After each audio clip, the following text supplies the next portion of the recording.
انت بتعمل ايه؟ بتبيع ايه؟ ببيع بخور. بخور. اه.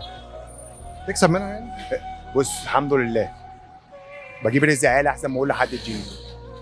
يعني ما بقولش لحد اديني، بس اطلع اجيب لهم رزقهم. لو اكسب 5 جنيه نعمه ورضا. عندك عيال قد ايه؟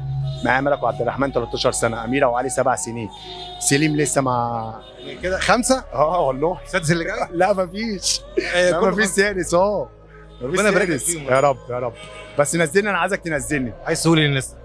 عايزك تنزلني على التيك توك. الناس ايه؟ تراعي ربنا في الناس بس. الناس بتضايقك؟ لا هو مفيش حد بيضايقني، بس في ناس بشوفها ما بتراعيش ربنا في حد.